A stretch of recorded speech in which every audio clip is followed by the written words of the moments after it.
We Indians have a sense of pride that we are the largest democracy in the world. Wherever our leaders go, they too have a sense of pride that they are leading the largest democracy in the world.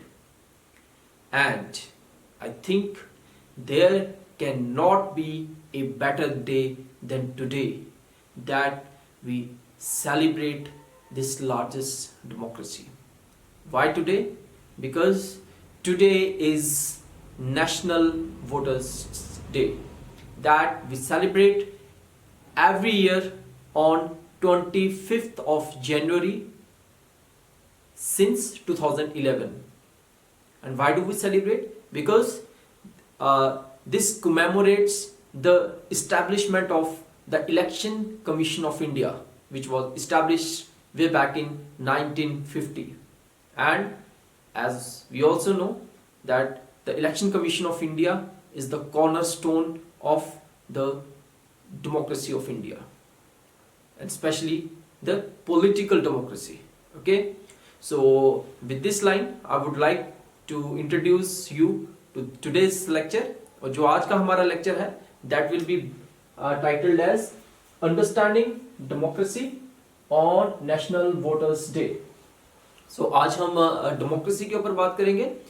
Basically जो आज का हमारा topic है उसके ऊपर जो जिन चीजों को हम कवर करेंगे that will be we will try to conceptualize democracy, okay, and then we will talk about the Indian democracy, okay.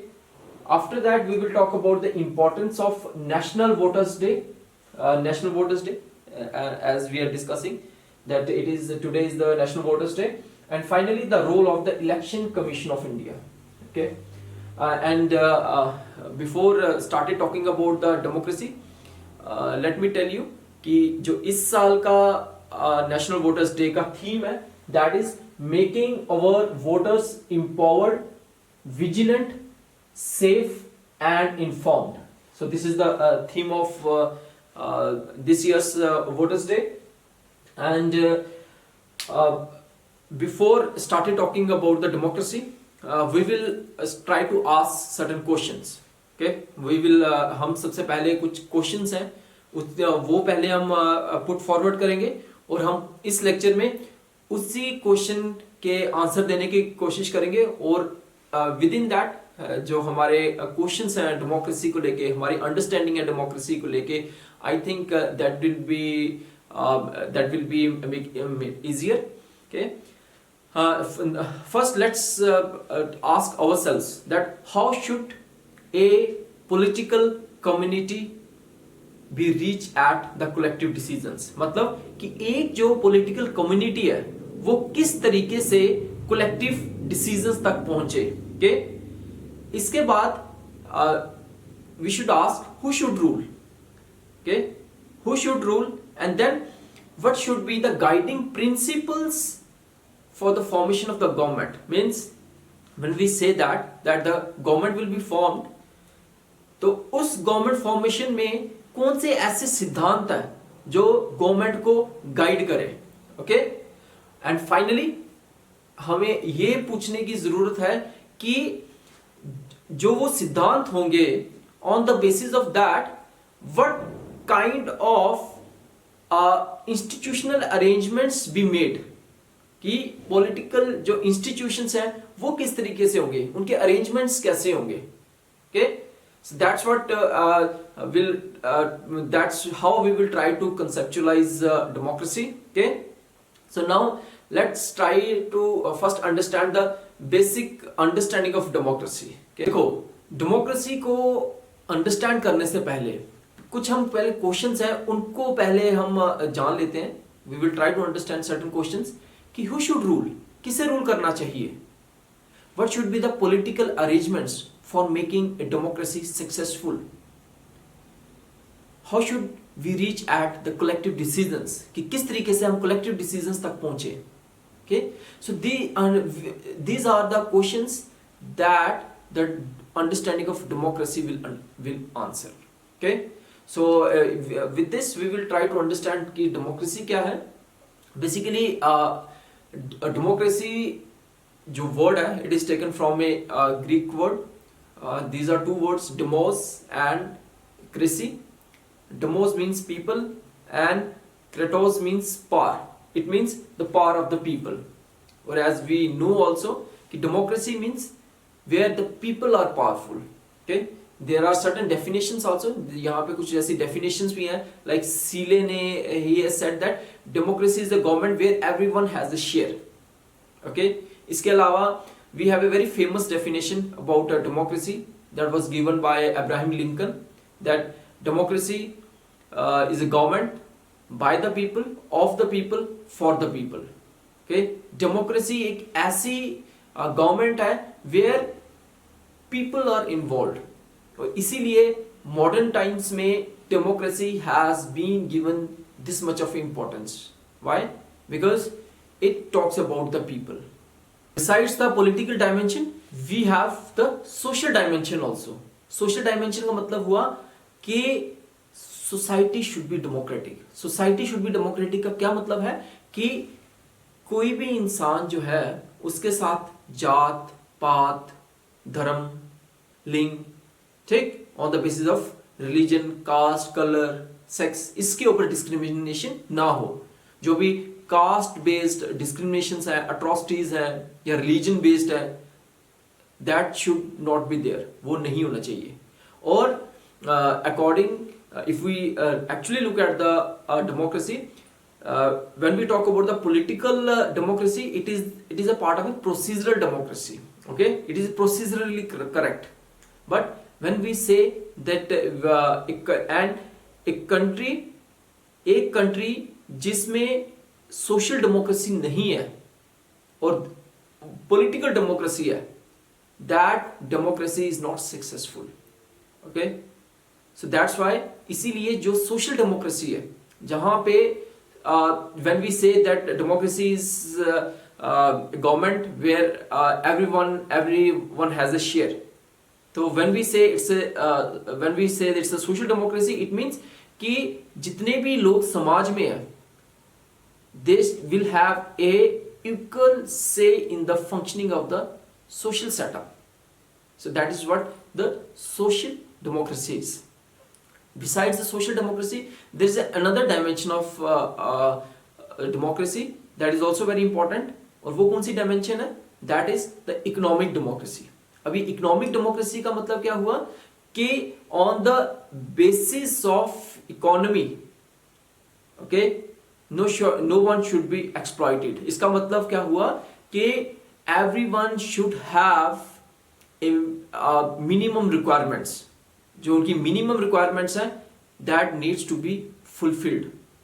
और if we actually look at the democracy, in the absence of the economic democracy, social democracy and political democracy is unsuccessful. मतलब कि economic democracy नहीं होगी तो social democracy and political democracy will not be successful. मतलब कि जो political and social democracy है वो कामयाब नहीं होंगे. तो इसका मतलब क्या हुआ कि all these three democracies, the political democracy, social democracy and economic democracy, they are dependent on each other.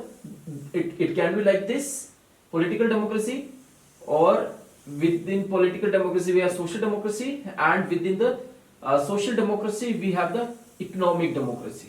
So in the when this is absent, these two, it is very difficult to have these two kind of democracies. Talking a bit about the democracy, understanding democracy, different definitions of the democracy, and the three main dimensions of the democracy: procedural democracy and substantive democracy.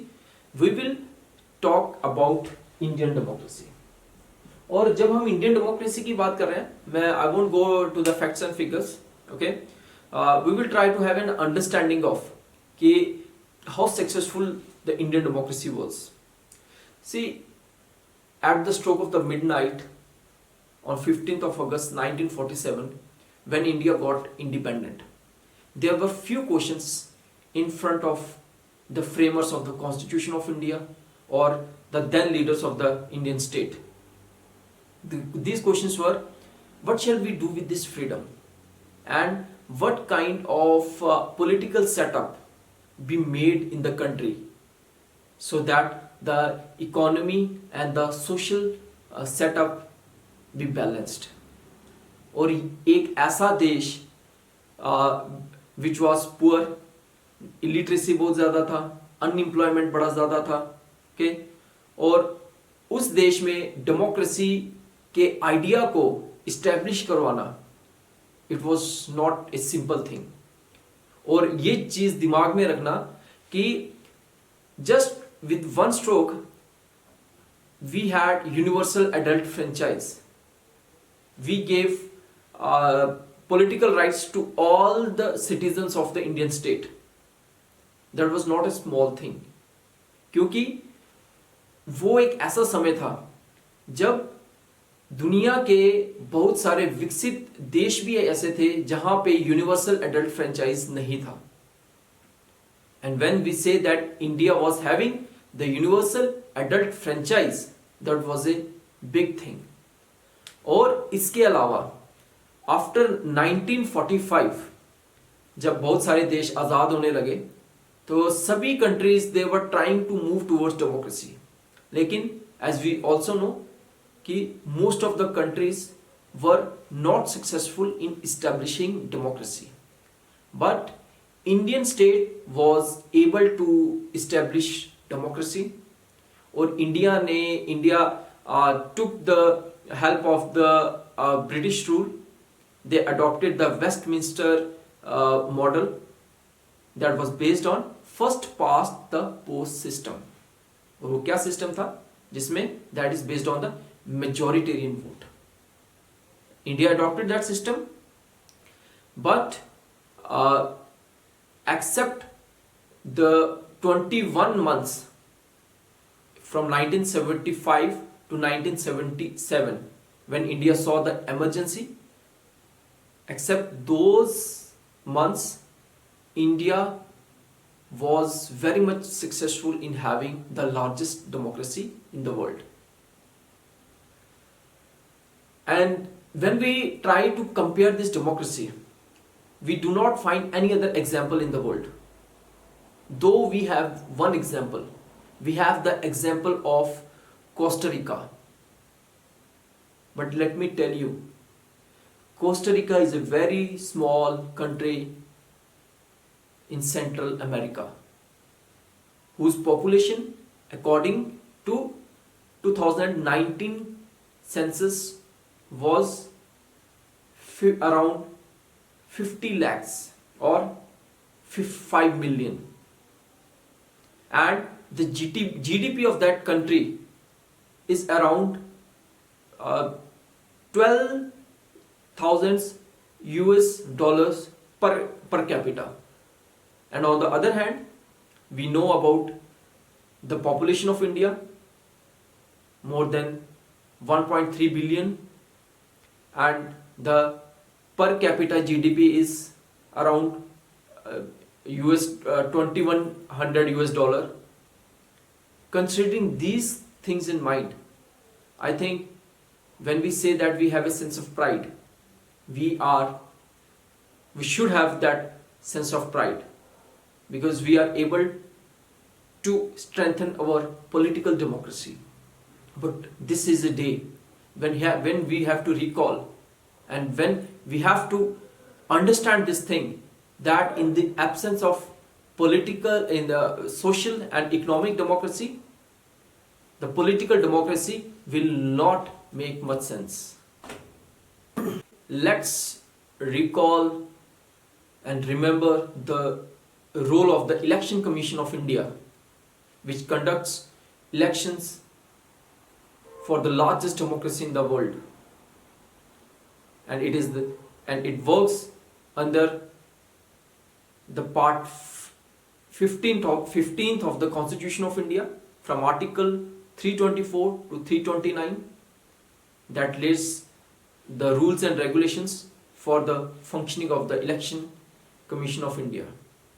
So on this Voters' Day, I hope we have a better understanding of what is democracy and how do we conceptualize democracy, what are the dimensions of the democracy, what is procedural democracy, what is substantive democracy, what is the importance of the Indian democracy, and what is the relevance of the today, the National Voters Day, and finally the role of the Election Commission of India.